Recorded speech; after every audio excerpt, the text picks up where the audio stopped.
Salut à tous, c'est Choupsi et bienvenue pour cette nouvelle vidéo. Aujourd'hui, je vais vous montrer comment installer et configurer 3CX avec leur ISO personnalisé. Dans une autre vidéo, je vous montrerai comment installer et configurer 3CX sans leur ISO. Avant de passer à la pratique, je vous mets plusieurs liens. Le premier est un lien direct vers le téléchargement de leur ISO Debian. Le deuxième est un lien vers les prérequis au niveau de votre machine et de votre organisation. Le troisième est un lien vers la création de votre compte 3CX, ainsi que l'obtention de votre clé 3CX Trial si vous ne disposez pas de licence. Les prérequis dans cette vidéo est de télécharger l'ISO 3CX, d'obtenir votre clé 3CX Trial en créant un compte chez 3CX et adapter votre VM avec les prérequis de 3CX. Pour ma part, je vais partir sur la version Small de 3CX, c'est-à-dire 1 vCPU, 1 Go de RAM et 30 Go en SSD. Pour plus de confort, je vais doubler, donc avec 2 vCPU, 2 Go de RAM, et là j'ai mis 50 Go de SSD. Allez, c'est parti. On commence à démarrer notre VM.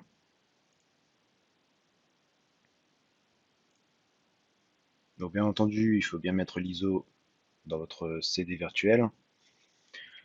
Ensuite, on va installer. Donc là, ça va mettre un petit peu de temps. Voilà. Donc maintenant, on nous demande d'entrer un hostname. Mais avant ça, on va d'abord mettre notre VM avec une adresse statique. Donc là, on va faire go back et on va faire configure network manually. Donc là, il faut rentrer une IP adresse. Donc là, qui est par rapport à votre réseau en local. Donc pour ma part, moi c'est 192.168.100 et je vais mettre 240. Continuer. Le netmask, c'est ça. La gateway, c'est bien ça. Le DNS, c'est bien ça aussi. Donc là, on va renseigner le nom de votre VM. Donc pour ma part, je vais mettre tout simplement 3CX.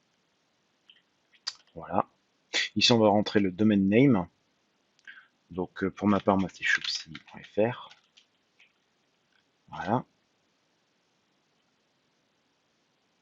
Ensuite, on demande de sélectionner la langue. Donc pour moi, c'est French. Le pays, donc France. La disposition du clavier français. Et là, c'est une étape très importante. Il faut définir le mot de passe route. Donc là, on va le définir.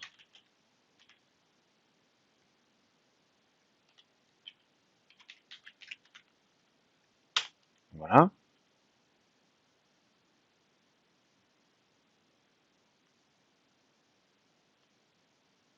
Ensuite, nous, ce qu'on va faire, c'est qu'on va utiliser le disque entier. Donc, on va faire assister, utiliser un disque entier. On choisit notre disque. Donc là, pour ma part, c'est celui-ci. On va faire tout dans une seule partition. Voilà, on va faire terminer le partitionnement et appliquer les changements. Là, on nous a dit que tout va être effacé. Donc, on fait oui. Voilà. Donc là, maintenant, le système il est en train de s'installer. Ça va prendre à peu près 5 à 20 minutes, ce qui dépend de vos caractéristiques de votre machine.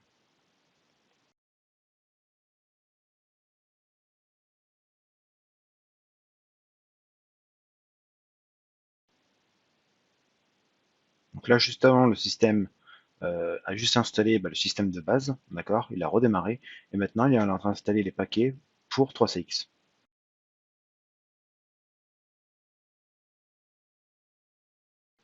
Voilà. Donc là, après quelques minutes, on nous propose de choisir entre plusieurs versions. Donc, soit la 3CX Stable, donc, qui est une installation pour l'usage en production, soit 3CX Beta, qui est pour l'évaluation. Ensuite, vous avez 3CX SBC, ça on en parlera plus tard. Donc nous, pour ma part, on va choisir 3CX Stable.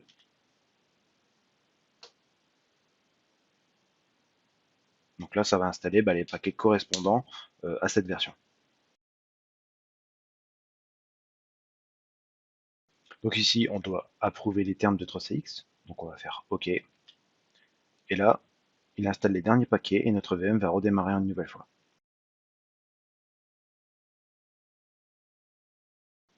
Dès que c'est redémarré, ici on nous demande comment on veut lancer l'outil de configuration. Donc soit dans un navigateur, soit en ligne de commande. Donc pour notre part, on va choisir navigateur, donc le 1. Voilà, donc maintenant l'outil de configuration 3CX, il est accessible via le lien qui est en vert. D'accord. Donc là, on va lancer un Google Chrome. et puis on va essayer d'aller sur ce lien. Voilà, donc là j'ai tapé le lien qui redirige vers l'outil de configuration de 3CX. Donc je fais entrer. Et voilà, vous voyez, on se retrouve sur l'outil de configuration. Donc là on va le mettre en français. Voilà. Donc là on sélectionne le type d'installation. Donc il y a trois possibilités. Soit on crée une nouvelle installation de 3CX. Donc là il nous demande directement la clé de licence. Si jamais vous n'avez pas récupéré votre clé de licence, comme je vous l'ai dit précédemment, et bien écoutez, vous pouvez le faire ici en cliquant sur ce lien, d'accord? Et vous allez obtenir une clé de licence gratuite. Si jamais d'autres options, vous avez aussi restaurer une configuration sauvegardée qui est existante. Donc là, il suffit juste de sélectionner le chemin du fichier de sauvegarde ou tout simplement uploader un fichier de paramétrage de configuration. Donc pour notre part, on va faire créer une nouvelle installation. Donc ici, vous venez copier-coller votre clé de licence. Voilà, vous faites suivant. Voilà, donc là, ça a accepté. Si jamais la clé licence n'est pas valide, vous ne pouvez pas continuer. D'accord? Donc là, on va entrer les identifiants de la console d'administration. Donc un identifiant qui est en dehors de route. D'accord? Donc là, on peut par exemple mettre un choupi. Le mot de passe, donc si je me souviens bien, il faut qu'il fasse 10 caractères. Voilà, donc il faut qu'il fasse 10 caractères sans espace. Et il doit contenir une lettre en minuscule, une lettre en majuscule et un chiffre. Donc là, c'est parti.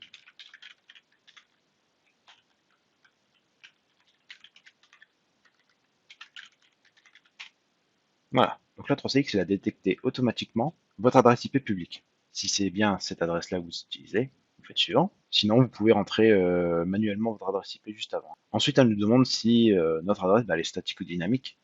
Bon, maintenant, la plupart du temps, elle est statique, mais il existe encore des IP dynamiques. Donc pour ma part, c'est une IP statique. Je fais suivant. Ici, on nous demande de renseigner un sous-domaine ainsi qu'un nom de domaine 3CX. Alors, si vous avez comme moi une licence trial, vous ne pourrez pas voir les deux possibilités. C'est-à-dire, normalement, il y a deux possibilités. C'est soit j'ai besoin d'un FQDN 3CX, donc on arrive sur cette page, ou alors c'est j'ai mon propre FQDN. Donc par exemple, moi, mon propre FQDN, c'est choupsi.fr. Donc si vous avez ce choix, c'est parce que vous avez une licence Pro ou Enterprise. Donc avec notre licence trial, on est obligé d'utiliser un nom de domaine my3cx.fr par exemple. Donc là, je vais renseigner un nom, donc là, un sous-domaine, pardon. Donc moi, je vais par exemple mettre choupsi. Je pense pas qu'il est pris, j'espère.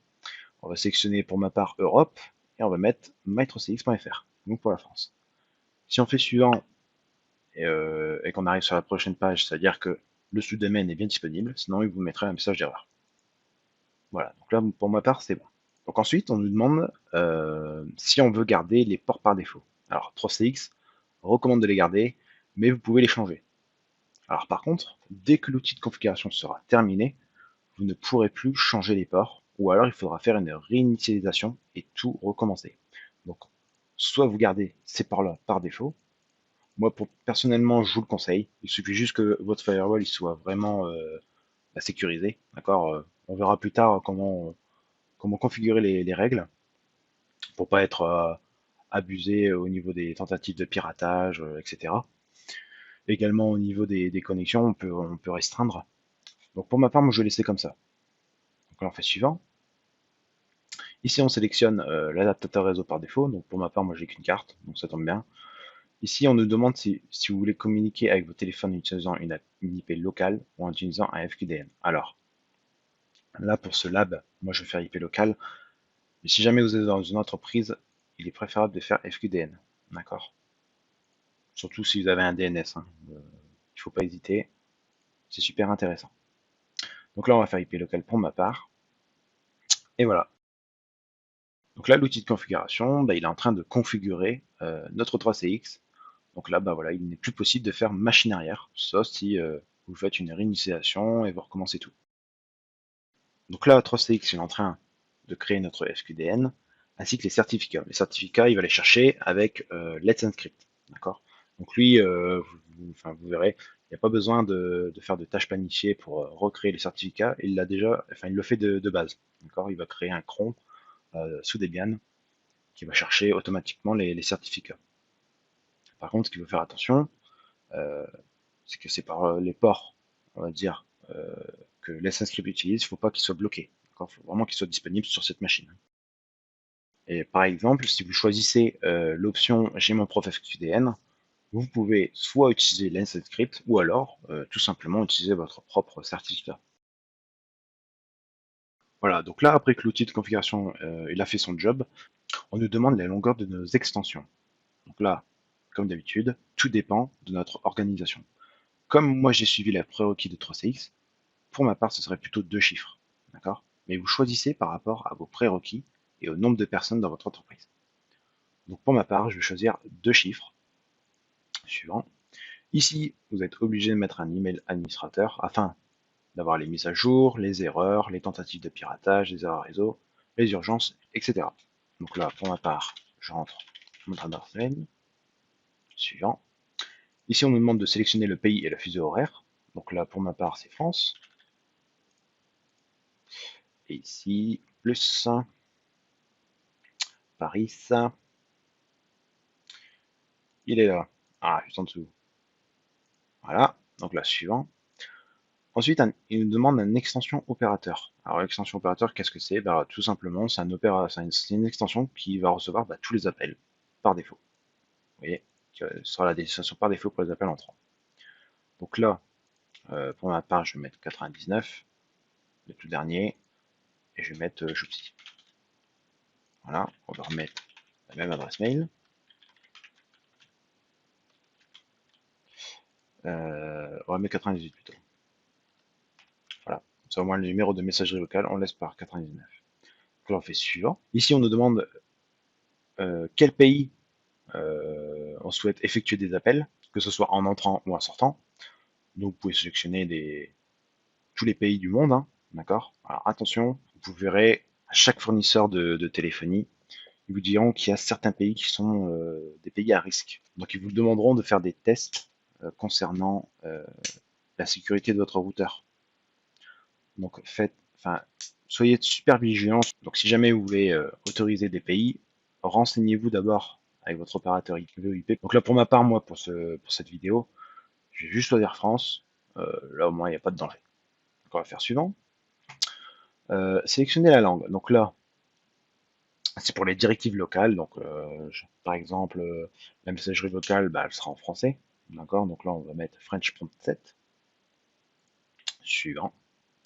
Et là, le 3CX, et là l'IPBX, bah, il est en train de se créer, tout simplement. Donc là il est en train de créer toutes les informations qu'on a fait juste avant. Donc le fuseau horaire, les pays vers lesquels effectuer des appels, la création des extensions. La 3CX est alors installée et configurée. Pour moi, je trouve ça un peu petit. Parce que là, on nous montre accès à la console, ça, on va dire, je m'en fous. Alors après, qu'on nous donne le nom d'utilisateur, le mot de passe, l'IP public, la clé de licence, je trouve ça un peu abusé. Donc j'espère que sur votre PC, vous n'avez pas de CryptoLocker, parce que sinon, là, votre système est déjà piraté de base. Donc si jamais, voilà, on nous a dit que la console 3CX peut être atteinte sur ces différents liens, d'accord? Donc à chaque fois, il nous montre le FQDN et l'IP public. Bien évidemment, vous pouvez y aller avec l'IP local, d'accord? On nous indique que le compte admin, c'est ça, avec le mot de passe en clair, c'est cool. L'IP public, d'accord? Le FQDN, ainsi que la clé de licence. Donc là, on dit bien aussi qu'une copie de ces informations est envoyée à l'adresse mail de l'administrateur de votre IPBX contact@choupsi.fr. Donc là, on va juste vérifier qu'on peut accéder à notre 3CX.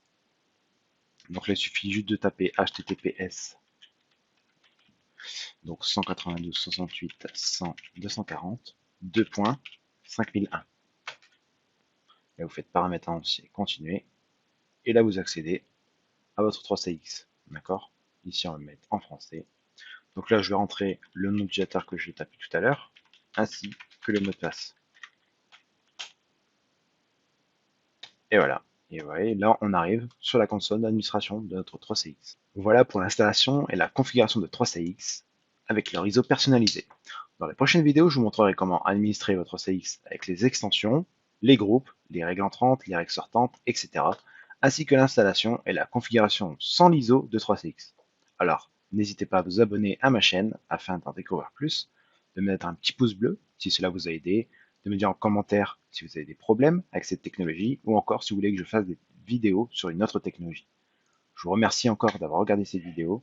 Je vous souhaite une excellente journée et à la prochaine pour d'autres vidéos. Choupsi, terminé.